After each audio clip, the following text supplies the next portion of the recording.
प्रकाश की किरण एक माध्यम से दूसरे माध्यम में प्रवेश करती है तो अपने पूर्व पथ से विचलित हो जाती है। जब प्रकाश की किरण एक माध्यम से दूसरे माध्यम में प्रवेश करती है तो अपने पूर्व पथ से विचलित हो जाती है। प्रकाश गमन की इस घटना को प्रकाश क्या कहते हैं? अपवर्तन।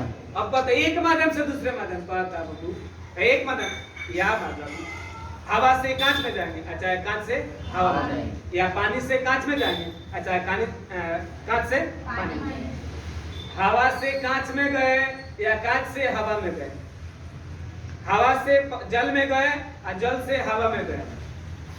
अगर बाबू जब कोई प्रकाश हवा से जल में प्रवेश करती है, हवा से जल में प्रवेश करती है तो हवा में जो चाल होगी वह जल में चाल नहीं होगी, हवा में जो चाल होगी वह जल में चाल नहीं होगी। जैसे बाबू मान लो है जल है,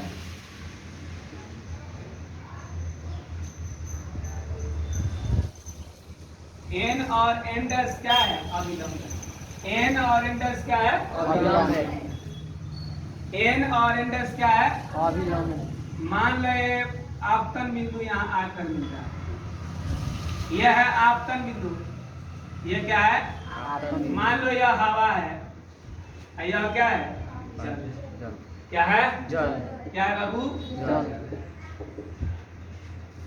जब प्रकाश की किरण हवा से जल में प्रवेश करती है तो हवा में इसकी चाल होती है 3 × 10⁸ मीटर प्रति, और जल में होता है इसका 2.25 × 10⁸ मीटर प्रति। बाबू हवा में प्रकाश की चाल 3 × 10⁸ मीटर प्रति सेकंड होता है, और जल में होता है 2.25 × 10⁸ मीटर प्रति सेकंड। इससे स्पष्ट होता है कि हवा में जो प्रकाश की चाल होगी वो जल में प्रकाश की चाल नहीं होगी। यही कारण है प्रकाश का अपवर्तन उत्पन्न होना। भिन्न भिन्न माध्यमों में प्रकाश की चाल भिन्न भिन्न होती है। चाल विभिन्नता होने के कारण प्रकाश के अपवर्तन की घटना उत्पन्न होती है। अगर कोई पूछता है कि हवा से अगर बाबू जल में जाते हैं, हवा से अगर जल में जाते हैं तो यह आपतित किरण है, यह क्या है? आपतित किरण। यह क्या है? अपवर्तित किरण है। यह क्या है? अपवर्तित किरण। आपतित किरण, अपवर्तित किरण। आपतित किरण माने आने वाली किरण को अपवर्तित किरण, और जाने वाली किरण को अपवर्तित किरण। आपतित किरण, अपवर्तित किरण। आपतित किरण और आपतित किरण और अभिलंब के बीच बने कोण को आपतन कोण, और आप अपवर्तित किरण और अभिलंब के बीच बने कोण को परावर्तन अपवर्तन कोण क्या है? अपवर्तन। क्या कहते हैं? अपवर्तन। आने वाली किरण को आपतित किरण, जाने वाली किरण को अपवर्तित किरण, यह है अपवर्तित किरण। अपवर्तित किरण।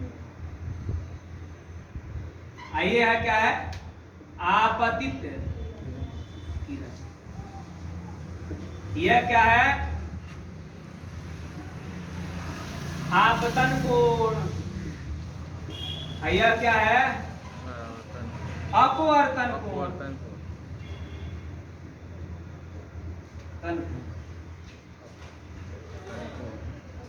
आपतित किरण जिस बिंदु पर मिलती है, मानो वो बिंदु पर मिलती है तो उसे क्या कहते हैं? आपतन बिंदु। क्या कहते हैं? आपतन बिंदु। क्या कहते हैं? आपतन बिंदु। क्या कहते हैं? आपतन बिंदु। क्या कहते हैं? आपतन बिंदु। क्या कहते हैं? आपतन बिंदु। तो कोई बोले कि ओए क्या है तो कहिए आपतित किरण है। आपतित किरण। क्या है? आपतित किरण। और वो भी क्या है? अपवर्तित किरण। किरण।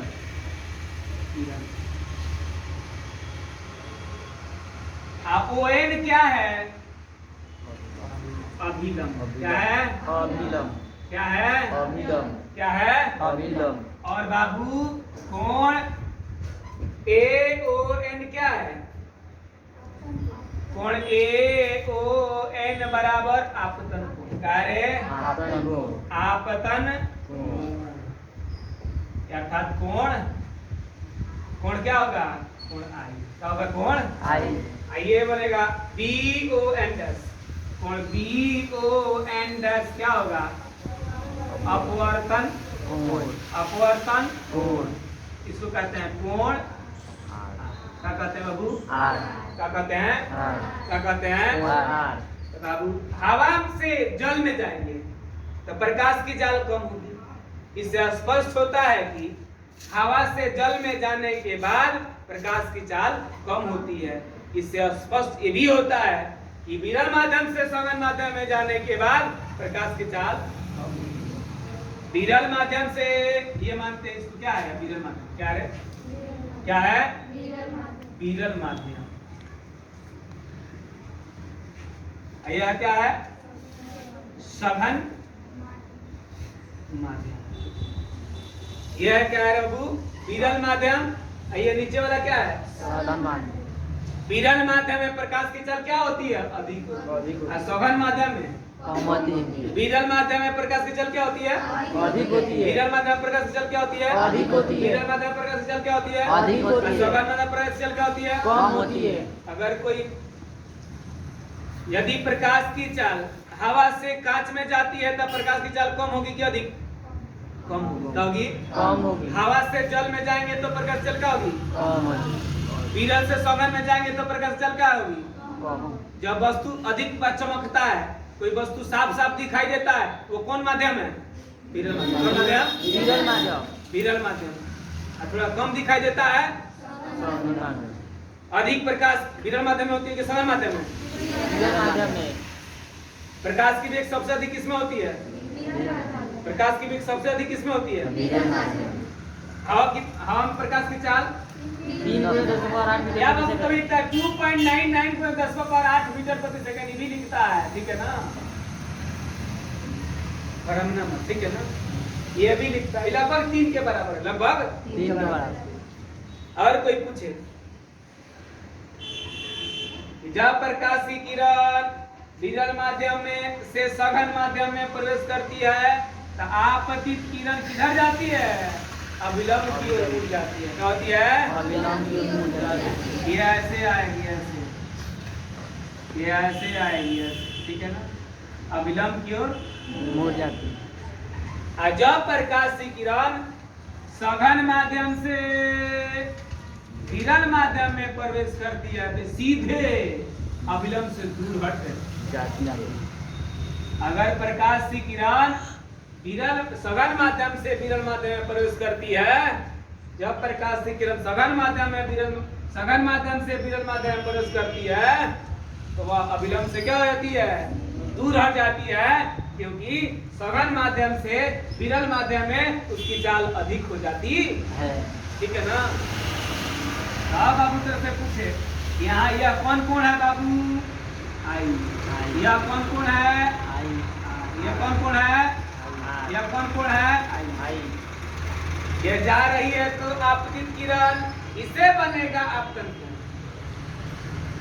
पार कर जा रही है, दूसरे माध्यम में प्रवेश कर रही है तो होता है अपवर्तित किरण। क्या होता है? अपवर्तित तो किरण अपवर्तित किरण और अभिलंब के बीच जो कोण बनता है वो अपवर्तन कोण बनता है। कौन बनता है रे? अपवर्तन कोण बनता है आपतित किरण को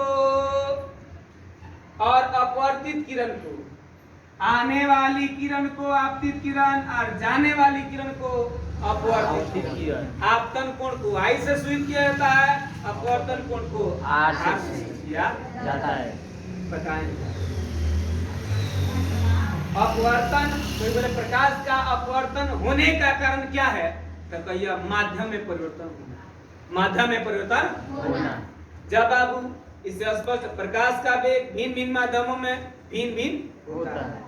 अगर हवा से जल में प्रवेश करेंगे तो चाल घटेगा, और जल से हवा में प्रवेश करेंगे तो चाल बढ़ेगा चाल बढ़ेगा बढ़ेगा।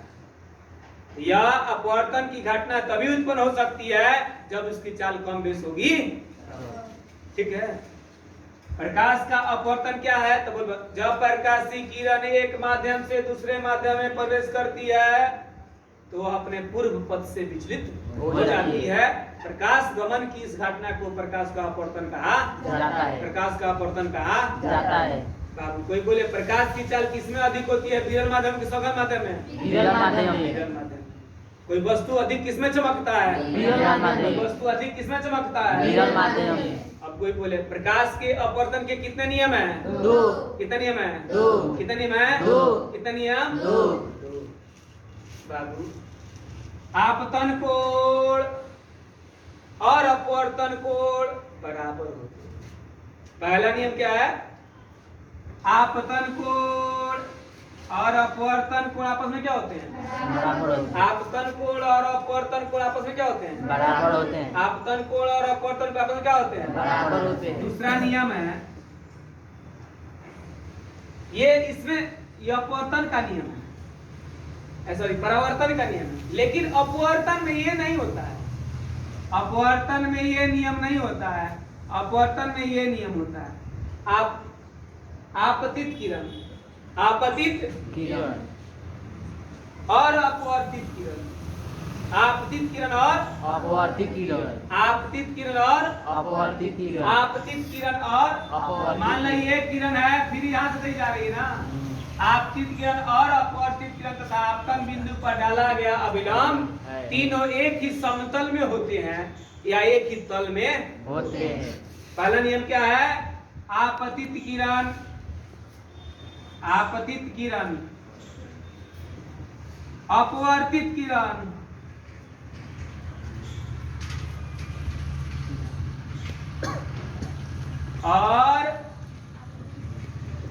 और आपतन बिंदु पर डाला गया अभिलंब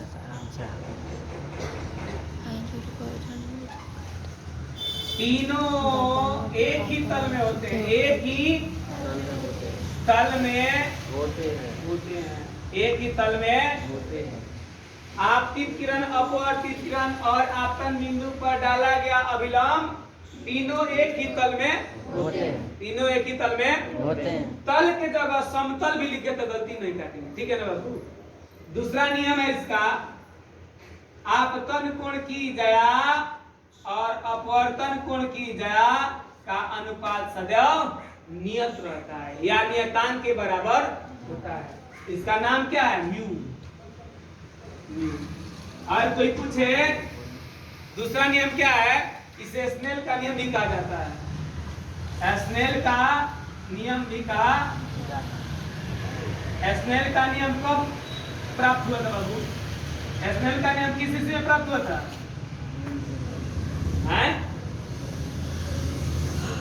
1621 ईस्वी में। 1621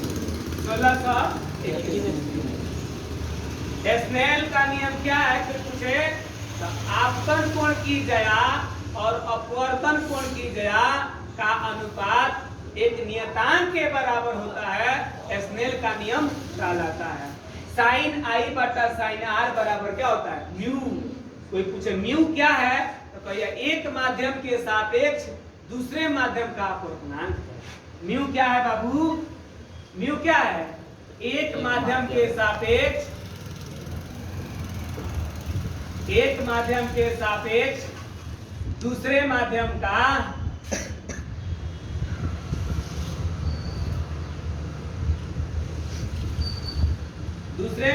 क्या है? अपवर्तनांक। म्यू क्या है बाबू? एक माध्यम के सापेक्ष दूसरे माध्यम का क्या है? कोई बोले स्नेल का नियम कब लागू हुआ था? तो 1621 किस ईस्वी में? 1621 किस ईस्वी में? 1621 किस ईस्वी में? 1621 कोई बोले आपतन कोण की जया और अपवर्तन कोण की जया का अनुपात किसके बराबर होता है? तो कहिए नियतांक के बराबर होता है। यह नियम और भी कुछ कहा जाता है, तो इस नियम को स्नेल का नियम भी कहा। और कोई पूछे प्रकाश का अपवर्तन किसे कहते हैं? तो कहिए जब प्रकाश की किरण एक माध्यम से दूसरे माध्यम में प्रवेश करती है तो अपने पूर्व पथ से विचलित रहती है। प्रकाश गमन की इस घटना को प्रकाश का अपवर्तन कहा जाता है। प्रकाश का अपवर्तन तभी संभव है जब एक माध्यम से दूसरे माध्यम में प्रवेश करेंगे, तभी संभव है। प्रकाश का अपवर्तन तभी उत्पन्न होता है जब प्रकाश की चाल में परिवर्तन होता है। जब प्रकाश की चाल में परिवर्तन होगा तो अपवर्तन का गुण पाया जाएगा। कोई पूछता है इनके कितने नियम है, तो क्या प्रकाश के अपवर्तन के 2 नियम है। कितने नियम है? 2। प्रकाश के अपवर्तन कितने नियम है? 2। प्रकाश के अपवर्तन कितने नियम है? 2। पहला नियम है आपतित किरण और अपवर्तित किरण, आपतित किरण और अपवर्तित किरण तथा आपतन बिंदु पर डाला गया अभिलंब, आपतन बिंदु पर डाला गया अभिलंब तीनों एक ही समतल में होते हैं। तीनों एक ही समतल तीनों तीनों एक ही समतल में तीनों एक ही समतल में एक ही समतल में होते हैं। दूसरा है आपतन कोण की जया और अपवर्तन कोण की जया का अनुपात एक नियतांक के बराबर होता है, उसे स्नेल का नियम कहा जाता है, या अपवर्तन का दूसरा नियम भी कहा। अपवर्तन का दूसरा नियम कोई पूछे तो कहिए आपतन कोण की जया और अपवर्तन कोण की जया का अनुपात सदैव नियत रहता है,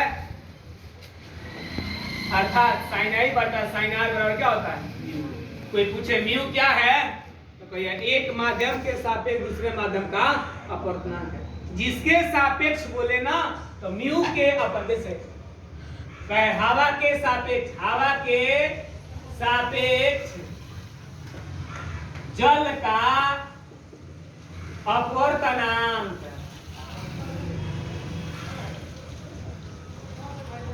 बराबर, इसको सूचित करना हो तो म्यू लिख देना हवा के सापेक्ष।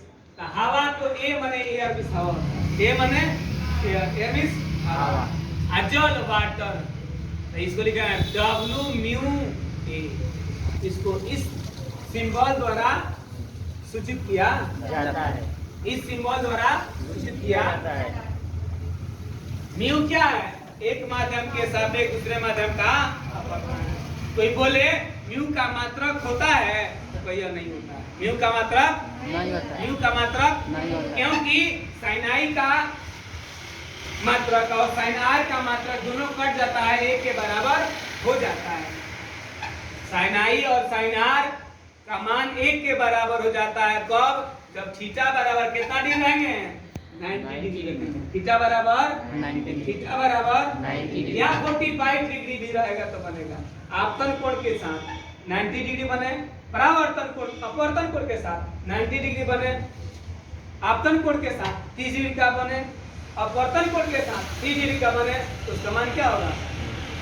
अगर कोई पूछे अपवर्तनांक का मान एक कब होगा तो कहिए आपतन कोण का मान और अपवर्तन कोण का मान समान होगा, तो उनके बीच के अपवर्तनांक का मान, उस माध्यम के अपवर्तनांक का मान एक के बराबर होता है। अपवर्तनांक का मान एक के बराबर कब होगा? जब आपतन कोण का मान और अपवर्तन कोण का मान आपस में समान होगा, तो उसका मान एक के बराबर होगा। कोई पूछे अपवर्तनांक क्या है, ये म्यू क्या है, तो कहे एक माध्यम के सापेक्ष दूसरे माध्यम का क्या है? अपवर्तनांक है। म्यू क्या है? एक माध्यम के सापेक्ष दूसरे माध्यम का क्या है? अपवर्तनांक। ठीक है।